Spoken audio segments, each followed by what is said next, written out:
हैं, तो हम सब लोग सीखते हैं और मैं अब आपका ज्यादा समय व्यस्त नहीं करूंगा और माइक ओवर कर रहा हूँ सर को।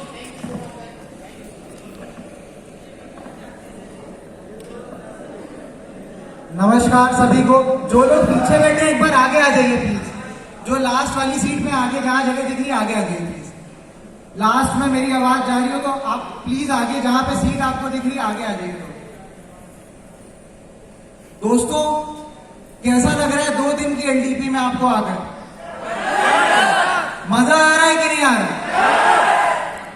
दोस्तों बहुत इंपॉर्टेंट जिम्मेदारी हमें दी गई है इस चीज को समझाने की कि डायरेक्ट सेलिंग क्यों करनी चाहिए या डायरेक्ट सेलिंग ही क्यों करनी चाहिए, ये हम ही को क्यों समझाना है। ये जिम्मेदारी इसलिए दी गई है क्योंकि हो सकता है आप में से कुछ लोग डांस कर रहे हो, कुछ लोगों ने किया हो, छोड़ दिया हो, फिर चालू किया हो, लेकिन लास्ट 15 साल से मैं टियांशी को जी रहा हूं अपने पिताजी के साथ। मैंने उस फेज से टियांशी को देखा है जब टियांशी में 2 प्रोडक्ट होते थे, 3 प्रोडक्ट होते थे, वहां से ग्रो करते हुए देखा है और अपनी परिस्थितियों को चेंज होते हुए देखा है। तो जितने लोग मेरे को जानते हैं बहुत बढ़िया, जो नहीं जानते हैं 2 मिनट का इंट्रोडक्शन दूंगा। मेरा नाम आशुतोष पांडे है, बीटेक एमबीए फ्रॉम क्वालिफिकेशन और अभी पीएचडी करने जा रहा हूं और सेकेंड जनरेशन हूं टियांश की। दोस्तों बहुत ज्यादा नॉलेज नहीं है, बहुत ज्यादा वो पता नहीं है मेरे को, लेकिन इतना पता है कि जो मेरे पिताजी ने किया था उसकी इनकम मेरे को मिल रही है और मैं एंजॉय कर रहा हूं। दोस्तों माइंडसेट की बात हो रही थी, गोल सेटिंग की बात हो रही थी। आज मैं जितनी भी चीजें आपको बताने वाला हूं, जितने भी लोग बैठे हुए हैं, मैं बहुत ज्यादा स्लाइड यूज नहीं करूंगा। मैं स्टोरीज के माध्यम से आपको बताऊंगा कि हमारी 15 साल की जर्नी कैसी रही है। कई लोग पूछते हैं कि आप स्लाइड कहां से बनाते हो, कई लोग मेरे से पूछते हैं कि आपने 15 स्लाइड में इतना कंटेंट कैसे डाल दिया।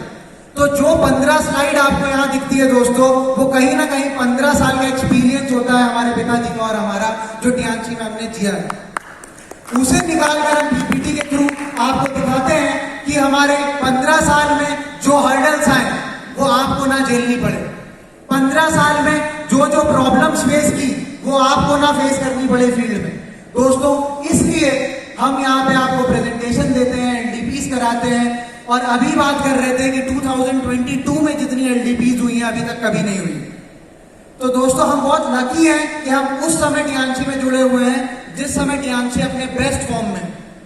जब 2007 में टियांशी को ज्वाइन किया था हमारे पिताजी ने, वो भी एक इसी तरीके के सेमिनार में गए हुए थे दिल्ली, और जब उन्होंने टियांशी को ज्वाइन किया हुआ था, जो लोग, मैं कुछ लोगों को देख पा रहा हूं जो मेरे को 2007 से पहले से जानते हैं, उस समय जो हमारी कंडीशन थी और आज की जो कंडीशन है सोच भी नहीं सकते।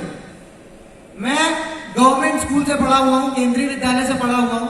जिस समय मेरी स्कूलिंग चलती थी उस समय मेरे को यह नहीं समझ में आता था कि मैं कॉलेज जा पाऊंगा कि नहीं जा पाऊंगा। क्यों? क्योंकि घर की कंडीशंस ऐसी थी। स्टार्टिंग में जब आप 0 लेवल से स्टार्ट करते हो बिजनेस को, इनकम नहीं आती है, लगे रहना पड़ता है, लगे रहना पड़ता है, लगे रहना पड़ता है। अभी जो रिजल्ट दिख रहे हैं, अभी लास्ट वीक का जो पे आउट था हमारे पिताजी का लगभग 8 लाख रुपए का था। वो 8 लाख का एक हफ्ते का पे आउट तब बना है जब 15 साल की मेहनत इन्वेस्ट की गई। वो एक हफ्ते का पे आउट नहीं है, वो 15 साल की मेहनत है। उसके पहले वाले वीक का पे आउट 10 लाख रुपए का था।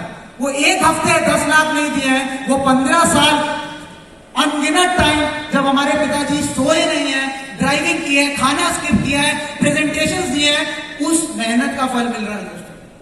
तो इसलिए ये बहुत इंपॉर्टेंट है समझना कि हमें लगे क्यों रहना चाहिए, और उसके लिए हमें सोच बनानी पड़ती है। सोच पे एक छोटी सी स्टोरी आपको सुनाऊंगा। जब 2007 में हमारे पिताजी ने बिजनेस स्टार्ट किया, उस समय हमारे पास कुछ नहीं था। अभी तो फॉर्च्यूनर आप छोड़ दीजिए, दिमाग में भी नहीं जाता था। एक साइकिल हुआ करती थी, बाइक भी नहीं थी। तो ऐसे ही जब स्टार्ट किया 2008 में, पापा बहुत बड़े ड्रीमर रहे स्टार्टिंग से, तो उन्होंने एक इनोवा की फोटो लाके चिपका दी दीवार पे ऐसे सामने, और सब लोग देख के हंस रहे थे, हम भी हंस रहे थे, क्योंकि उस समय कंडीशन ऐसी नहीं थी कि हमें नई साइकिल दिलाई जा सके, और पोस्टर लग रहे हैं इनोवा के दोस्तों। लेकिन सैल्यूट करता हूं मैं और खुद को बहुत भाग्यशाली मानता हूं कि अरविंद कुमार पांडे का बेटा हूं दोस्तों। उस दिन उन्होंने पोस्टर लगाया सिल्वर कलर की इनोवा का घर के सामने, और मैं भी हंस रहा था। मैं बहुत छोटा था 15 साल पहले, और मैं देखता था, मेरे को लगता था कि मेरे को साइकिल नहीं मिल पा रही है और पापा पोस्टर इनोवा का लगा रहे हैं। दोस्तों बहुत खराब लगता था, बहुत कठिनाइयां थी उस समय, लेकिन एक बिलीफ था, हमारे पिताजी के अंदर एक बिलीफ सिस्टम था और उस बिलीफ सिस्टम को देखकर एनर्जी हम में आती थी। उस बिलीफ सिस्टम को देख के एनर्जी आती थी कि हाँ, अगर हमारी कंडीशन चेंज हो सकती है तो डायरेक्ट सेलिंग से ही हो सकती है और टियान से ही हो सकती है। तो दोस्तों, जब वो सफर स्टार्ट हुआ 2007 में, तो वो एक उन्होंने माइंड में डाला पहला गोल कि हमें इनोवा कार लेनी है। दोस्तों, मेहनत करते गए जिस रैंक पे कार फंड मिलता था, टियान ऐसी कंपनी है कि हमारे पिताजी उस समय स्टार 8 थे, उसी समय क्योंकि उन्होंने टारगेट हिट कर दिया था, उनके बैंक अकाउंट में उस समय चेक मिलती थी, उतने अमाउंट की चेक दे दी गई कि आप कार ले लीजिए। ये 2012 की बात है। अब 2012 आ चुका था, पोस्टर वहीं लगा हुआ था। उस समय तक हमारे पास स्विफ्ट डिजायर भी आ गई थी। पहली कार हमारी थी स्विफ्ट डिजायर, 2010 में पापा ने खरीदी। उन्होंने स्विफ्ट डिजायर खरीद चुके थे। अब फंड आया, अब क्या करना है, गाड़ी लेनी है। कौन सी लेनी है? टोयोटा शोरूम गए। अब उस समय तक उस पोस्टर से ध्यान हट चुका था क्योंकि वो एक दीवार में लगा ही हुआ था सर। दोस्तों, पोस्टर पे धूल चढ़ती गई, कोई फर्क नहीं पड़ा। इनोवा लेने गए पापा, सबको चारकोल ग्रे कलर पसंद आया। पता चला चारकोल ग्रे शॉर्ट है। फाइनली ये हुआ कि सिल्वर कलर की गाड़ी लेनी। तो सिल्वर कलर की गाड़ी जब घर आई तो पापा ने दिखाया, देखो पोस्टर में यही वाली स्टिकर लगा था और ये गाड़ी खड़ी है। ये सोच और ड्रीम्स का पावर है कि अगर आप सोच सकते हो तो पॉसिबल है। दूसरी चीज, जिस समय पापा ने बिजनेस स्टार्ट किया, बहुत कम पे आउट्स थे, बहुत कम इनकम थी, स्टार्टिंग में बहुत स्ट्रगल होता है। तो पहली उस समय ज्यादा चीजें भी नहीं होती थी, व्हाट्सएप भी नहीं होता था 2007-8 में, स्मार्टफोन्स भी नहीं होते थे। तो दिल्ली गए, दिल्ली में पापा के ग्रेट अपलाइन विकास मोहन गोयल जी, उनकी एक चेक आई हुई थी 1,00,000 की, उसकी पापा ने फोटोकॉपी कराई और लेके आए। उस समय पापा खुद से भी लड़ रहे थे और फैमिली वालों को भी समझाने की कोशिश कर रहे थे कि डायरेक्ट सेलिंग में वो पावर है कि कंडीशन चेंज की जा सकती है। लेकिन हम लोग बिलीव करने के लिए रेडी नहीं थे क्योंकि हम लोग उस हार्डशिप से गुजर रहे थे, जो हम देख रहे थे सामने कि हमारी कंडीशंस कैसे चेंज होंगी, बिलीव नहीं कर पा रहे। तो 1,00,000 रुपए की चेक थी, अभी भी मेरे को याद है। वो लेके आए, पापा ने बोला कि ये देखो, पुराने प्लान में मंथली पे आउट्स बनते थे, ये हमारे अपलाइन है और इनकी मंथली इनकम इतनी है, 1,00,000 रुपए इनका लास्ट मंथ का पे आउट है और ये भी पॉसिबल है। दोस्तों, उस समय वो 1,00,000 रुपए उतने थे जितने इस समय 10 करोड़ है हमारे लिए। तो जब हमने देखा कि 1,00,000 की चेक भी बन रही है, पे आउट्स बन रहे हैं, तो बहुत खुशी हुई। करते करते कुछ टाइम बाद दोस्तों, 2 साल गुजरा, उसके बाद पहला बड़ा पे आउट पापा का बना सेकेंड ईयर में 27,000 कुछ रुपए। दोस्तों, तब बिलीव जगना चालू हुआ कि हाँ, यहाँ से कुछ हो सकता है। पापा ने फर्स्ट बाइक ली, फिर कार ली, स्विफ्ट डिजायर, फिर इनोवा ली। और दोस्तों, धीरे धीरे चीजें चेंज होने लगी और इतनी चेंज हो गई कि जब मैं अपने बर्थडे पे ये नहीं सोच पाता था कि मेरे को नई साइकिल मिलेगी कि नहीं, 2015 में पापा ने टोयोटा फॉर्च्यूनर गिफ्ट कर दी बर्थडे। ये पावर थी। फिर बिलीव हुआ कि अगर कुछ चेंज हो सकता है तो इसी सिस्टम से हो सकता है। दूसरा बिलीव सिस्टम इनका मैं ये बताना चाहूंगा। आप बताइए, आप में से कितने लोग हैं जिनके बच्चे 16 से 22 साल की उम्र के बीच में? कोई भी हाथ उठाइए। काफी लोगों के। अब आप चाहते होंगे कि उनके लिए उज्जवल भविष्य, सपना आप देखते हैं कि नहीं देखते? जितने भी लोग हैं, मैं उनसे पूछना चाहता हूं, आप ये चाहते हैं कि नहीं आपके जो जनरेशन है, आगे वाली जनरेशन है, वो सेफ रहे, अच्छी जगह सेटल हो जाए? चाहते हैं कि नहीं चाहते? यस और नो?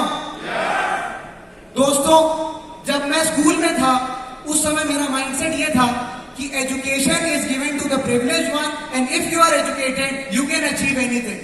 इस वजह से पढ़ाई में बहुत ज्यादा ध्यान था मेरा। और एक समय ऐसा था, मैंने CDS क्वालिफाई किया है, NDA क्वालिफाई किया है, FCAT क्वालिफाई किया है, CAT क्वालिफाई किया है, इसका BOB PO क्वालिफाई किया है। मैं सिर्फ क्वालिफाई करता जा रहा था और पापा से बोल रहा था कि आप नाम बताइए कौन सा एग्जाम क्वालिफाई करना है, मैं क्वालिफाई करके दे दूंगा, लेकिन आप खुश होने चाहिए। मैं CDS क्वालिफाई किया, SSB देने गया, इलाहाबाद 14 SSB देने गया, एयरफोर्स पायलट क्वालिफाई किया, AFSB देने वाराणसी गया।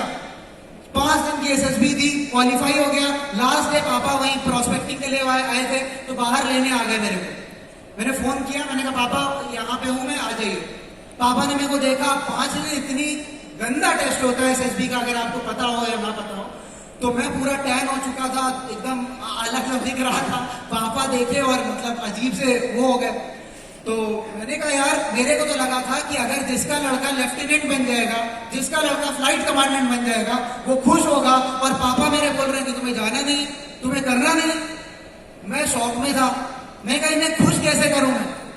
अब ये मेरे दिमाग में क्योंकि ये था कि अगर पढ़ के ही सब कुछ किया जा सकता है, अगर एजुकेशन से ही सब कुछ हो सकता है, तो मेरे को सबसे हाईएस्ट फॉर्म ऑफ एजुकेशन चाहिए।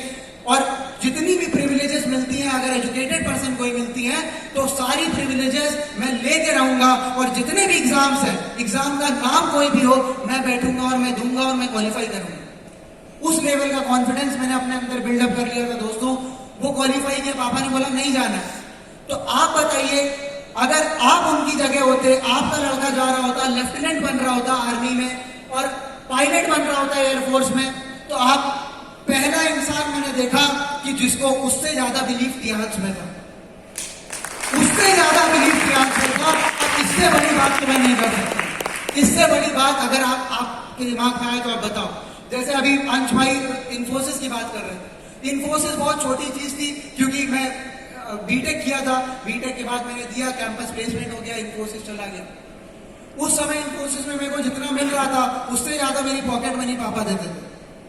तो इन्फोसिस तो रहने का कोई बात ही नहीं था। उस समय मेरे दिमाग में ये था कि मैं अपना बेस्ट, अपने को नेक्स्ट लेवल पे कैसे ले जाऊं। क्योंकि नेटवर्क मार्केटिंग में रह के कुछ हो ना हो, कुछ आप सीखे जाए सीखे, एक चीज आपको सीख जाते हैं कि लड़ना है और सीखना है, लड़ना है और सीखना है, लड़ना है और सीखना है। परिस्थितियों से लड़ता गया, सीखता गया।